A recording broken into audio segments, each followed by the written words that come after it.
Hello viewers, আসসালামু আলাইকুম। আজকে আপনাদের সামনে চলে আসলাম রুই মাছের ডিম ভুনা করতে।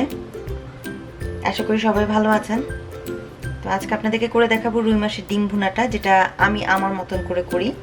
সেটার জন্য আমি রুই মাছের ডিমটাকে চামড়াটা ফেলে ধুয়ে পরিষ্কার করে ধুয়ে নিছি। আর এখানে টমেটো দিয়ে আমি করবো, যেহেতু এটা একটু রান্নার পরে খুব বেশি হার্ড হয়ে যায় তাই। আর কাঁচামরিচ, পেঁয়াজ কুচি, ধনেপাতা, আর এখানে আদা রসুনের পেস্ট, পেঁয়াজের পেস্ট, সাথে মরিচ গুঁড়া, হলুদ গুঁড়া দেওয়া আছে। তো আমি মূল প্রসেসে চলে যাচ্ছি। আমি প্যানে একটু তেল দিয়ে নিছি, তেলটা একটু গরম হয়ে গেছে। এখন আমি এতে পেঁয়াজ কুচিগুলো দিয়ে দিব।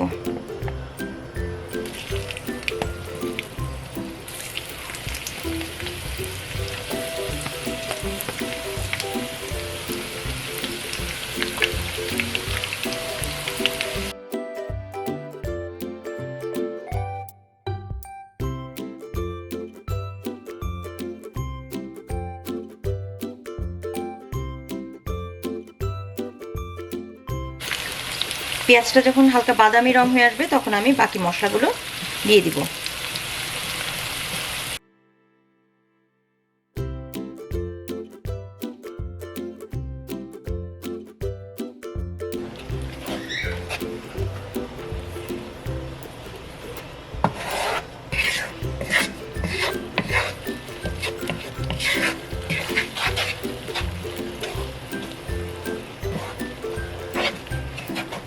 মশলাটা যখন ভুনা হয়ে যাবে তখন আমি টমেটো দিব। টমেটোটা কষানোর পরে দেন আমি মাছের ডিমটা দিয়ে দিব।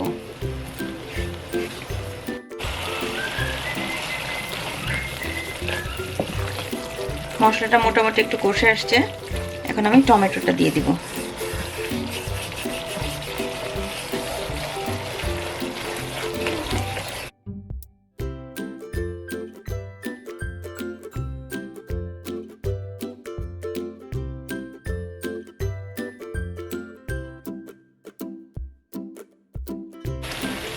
টমেটোটা নরম হয়ে গেছে, মশলাটাও কষে গেছে। এখন আমি মাছের ডিমটা দিয়ে দিচ্ছি।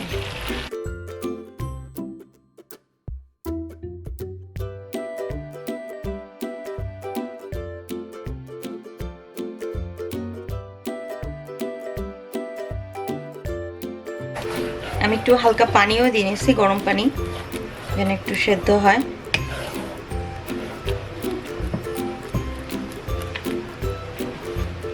অনেকে আসলে রুই মাছের ডিমটা খেতে চায় না, যে এটা কিন্তু ভালো করে রান্না করতে পারলে অনেক মজা হয়। অনেকে খেতে চায় না, যে অনেকের কাছে গন্ধ লাগে।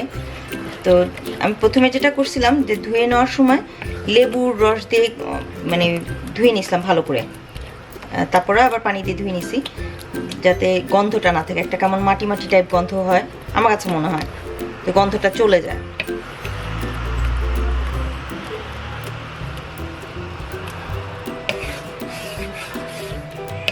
মোটামুটি একটু ভালোই নাড়তে হয়, না নাড়লে কেমন একটু দলা পাকায় যায়।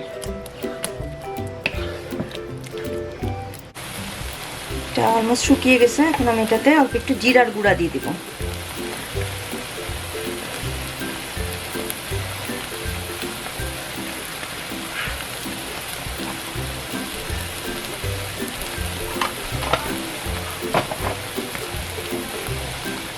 সাথে কাঁচা মরিচটা দিয়ে দিলাম আর ধনে পাতা।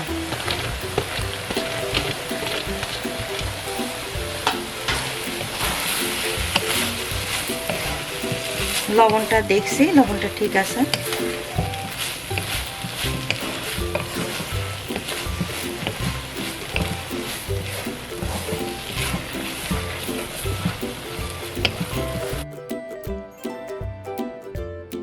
ভিউয়ার্স, তৈরি হয়ে গেল আমার মজাদার রুই মাছের ডিম ভুনা।